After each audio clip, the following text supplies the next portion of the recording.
Hey guys, Mike here. So obviously the bulls and bears kept battling out Friday, you know, bear market, bull market. Obviously we're sitting in this uptrend and we're at key resistance levels, fib levels, all this fun stuff. There's going to be a pullback. And so, you know, I'm going to go into all your questions. You have some great ones about liquidity and why they're buying arm leaps versus the stock and all kinds of good stuff, especially talking about futures. But I will start off this right here as an update. Because remember, you guys had questions about this. When you look at NQ here, as you can see, we talked about the 4-hour chart and saying, okay, it was about right there when I filmed this, right? So I said, one thing or the other, we're going to come down overnight or we're going to pop up overnight, or when we open and hit that white line, which would be that next level up, right? But either way, we're coming down and grabbing liquidity. It's going to happen, okay? It's just got to happen to continue this move up. And so it didn't come down the shaded box. What it did was, we're going to zoom in here so you can actually see this for real. It came down all right into the other 4-hour fair value gap right above it, ended up mitigating that one to the T, to the penny, and then moving back up. And it happened overnight, okay? And this is why some of you guys ask me, why do you have 3 different scenarios? Because I go to sleep on Eastern time, so I don't know what's happening in the market.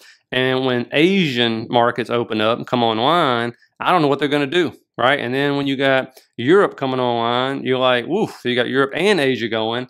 I have no idea. And look at this dump right here. It happened at 2:30 in the morning, so I was sleeping, right? It goes to around 8:30 until we have a news candle, and then we go up. But that's over a 1% drop during that time frame. So they can come grab liquidity at nighttime, and I don't even know it. So that's why I give you different scenarios, but also looking at saying, look, I think we got to go down before we go back up because we've left just so much liquidity below, and it's been such a massive move up as well that, you know, I think that's what's going to happen. And of course, we did grab liquidity. Again, it just isn't coming. You're not having these huge pull downs, right, into those big areas of liquidity. It's just coming down, we grab some, and we move, right? And one of you guys asked about liquidity, so I'll go into that as well. Now, getting to some of your questions you asked me, these are really good questions, so you might want to listen up on these.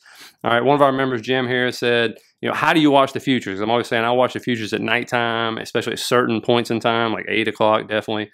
For sure, I'll watch that one. Asians coming online, and then you'll see some big moves. You have midnight open. By then, I'm going to sleep, right? But I want to see what happens. And then when I wake up in the morning, I look at it to see what's happened overnight. If we had a big drawdown, that's why you saw on Friday, we did a pop back up and we never came back down, right? Because we'd already done this huge liquidity grab over 1% down already. And so sometimes what happens, sometimes you get the biggest move overnight while you're sleeping thanks to the foreign markets, okay?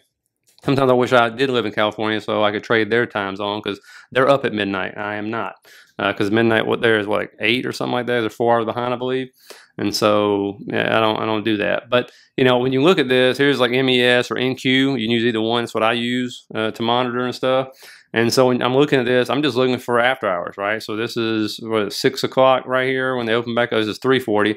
Comes up, closes, goes on for an hour, and then it'll open back up at 6. And then it opens up at 6. You know, sometimes you get good movement, sometimes you don't. But then when 8 o'clock comes on, again, you'll see more stuff going on. But I'm just looking, going, okay, is it going up, down? We're having huge movements, right, in after hours and during the middle of the night and stuff when I'm sleeping.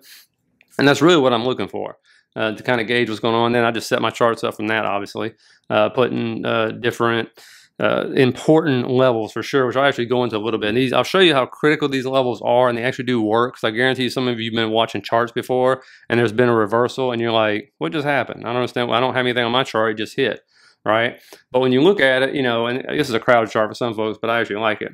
I'll try going left. It just doesn't work for me, so do what works for you. But certain things, you know, like prior month's high, prior month's low, prior week's low, prior week's high, prior day's high, prior day's low, midnight opens a big one. And then also new day opening gap, and basically when it comes online at 6 for the futures and stuff. And these are really key levels. And if you just line them up and watch a chart a couple of times, you will see, and I'm about to show you how this works. And this is that big drop I was talking about overnight stuff. But I want you to look at this. This was Friday, right? See midnight open? You see prior day's high, and you can see down at the bottom, like this is actually still going on. Like the market's still open Friday as I'm recording this. But when you look at it, what's it bouncing off of? Midnight open. What happens when it falls through? Boom, big drop down. What's it bounce on? Prior day's high. What's it reject off of? Midnight open. What's it come down and find support at? Prior day's high. Breaks through, comes back up, hits it again, gets rejected, and then for the rest of the day, for like literally over an hour and a half, it just sat there, going right above prior day high, right below prior day. It just never would do anything, right? But again, these levels, if you line them out, I promise you, you're going to see it. And we're going to get more into this when we talk about liquidity here, which is what the next person asks. It says, please explain what you mean by liquidity graphs. This is a couple different things, the way to look at this. One is using those levels, which we're going to talk about. I'm going to go over the exact same levels.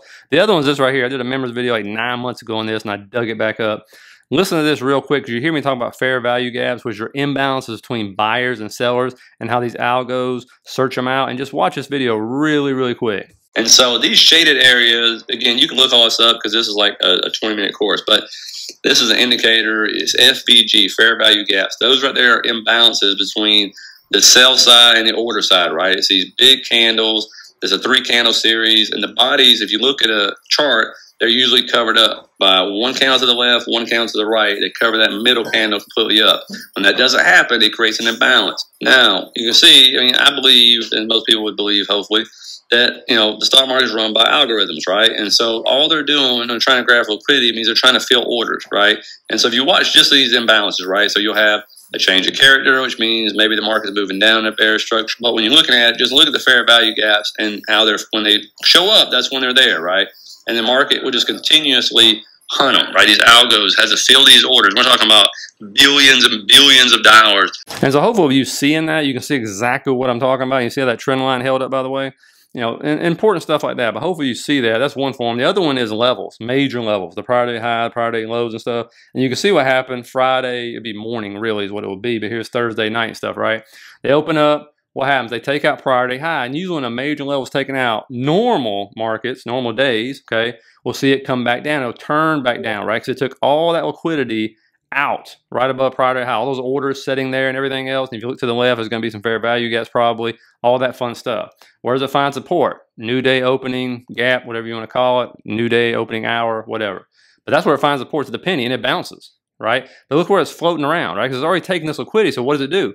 It goes up and takes prior month's high, right? Wicks right above it, right? Takes that out, and then what do? We come right back down. This is where the sell-off happens. When it starts to break down these levels, starts breaking below prior day's high, and then breaks down, especially when it gets down below new day opening gap, all that fun stuff, midnight open. As you can see where it rejected, right? It came down, rejected off midnight open, broke the new day opening gap, and then it was just a waterfall, okay? And so that's what I'm looking for. I'm looking for fair value gaps on higher time frames. I'm looking for the levels like this right here to be taken out on the low and the high. And that's why they call it buy side liquidity, sell side liquidity, okay? And so hopefully that kind of helps out a little bit when it comes to liquidity and stuff. Again, you know, when I'm looking at this right here is what, a 15-minute? And so you can see, again, these levels, right? How strict they're playing and stuff. But when it's coming up, you know, a lot of times you look where something stops at, it's going to be a fair value gap, an imbalance between buyers and sellers. It just seeks it out. And like Thursday, I believe the action, and maybe even Wednesday when we were doing crazy stuff, when you just melt up, a lot of times it's melting up. You just look at it on the 1 minute. It's not leaving any fair value gaps behind, not leaving any entries, really, for you to go long on a lot of times, okay? And so, again, those normal to go 2 and 3%? Of course not, right? Those are very rare. That's why I say on normal days, this is what you should be looking for. So those levels really matter. Those fair value gaps really matter. Not all fair value gaps are created equal. By the way, okay, it helps when you have a breaker there or maybe a major level or something like that included with it. So just hopefully that helps you out. And I appreciate that question. Now, what indicator are the gray boxes? I'm assuming you're talking about the ones I use for NVIDIA. And this is not an indicator. I literally make these up. What I do is, I've showed you this before, I'm just looking at areas of interest for me, which means buyers have stepped in, sellers have stepped in the past. I'm seeing multiple reactions off that area. Support sometimes can be aligned, but most time is an area, right? Maybe a $2, $3 range or whatever. Depends on what the stock is, okay? And so you can see these so far have held well. I've had them on there for what feels like weeks and weeks now. And so now we're above them. So now I got to start putting more boxes in if we continue up. But if we continue down, this is the stair step and I'll be looking at as far as down if that's what happens, right? Because even when we were going through the meltdown, right, we were still hitting these levels and stopping inside of them, getting rejected, finding support. You can also pull up the volume profile and that can kind of help you out. Mine almost lined up perfectly with the little tree limbs there where you see volume coming in and stuff like that. But it just shows me areas of interest and where I might be looking at support, resistance. So again, it's not, I'm sure there's an indicator out there for it. There's an indicator for everything in TradingView, which is where I do everything. But, you know, and again, if you need an account, links down the bottom. Feel free to click on that. But, you know, hopefully that helps and answers your questions right there. Now, next one here says, all your videos are great. I learned so much from your vids. I would like to know if there's a book of technical analysis for immediate to advanced level. Let me tell you something. You can read all the books you want. I'm sure there's books out there. Problem with books are they're normally outdated by the time you get them. What you truly need to do, it depends on what kind of learner you are. Maybe you are somebody who can read and look at a diagram and learn. I am a visual learner. And so if it's me, for technical analysis, I'm going straight to YouTube. I'm typing in technical analysis for beginners, technical analysis 101. And you can see, I mean, this is the beginning. You can go down and see videos. There's whole classes for free. You don't have to pay anything for this stuff, right? And see, that's a long video. Look at that video, hour and 17 minutes. But it goes in everything, okay? And you can find, this is how I learned technical analysis. I didn't go into a book. I went and just watched videos and then went to TradingView and learn how to do it, right? And you type in here, technical analysis 101. It tends to bring up like advanced options, things like that.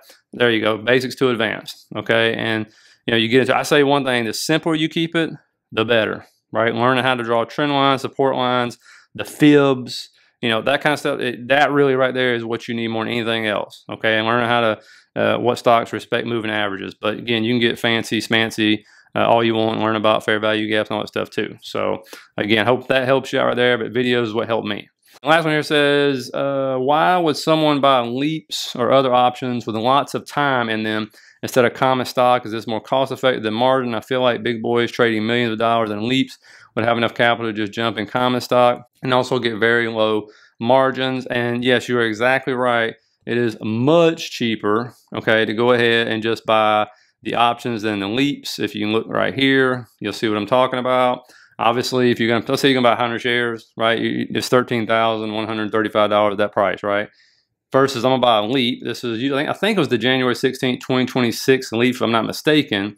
And you can see anywhere from this day I did this, which was Friday, 3,900 to 4,100, okay? And one option equals to 100 shares. And so what that does for you is, yes, these options are very volatile, right? You got to worry about the Greeks versus if you own the shares. So it's very risky. But you have a lot of time on it, okay? So they don't move like zero DT options and stuff. And, you know, if things go horribly wrong, you're kind of, you know, you're limited. Okay, this is what I'm going to lose, right? If this option goes to zero, I'm losing 3,900, okay?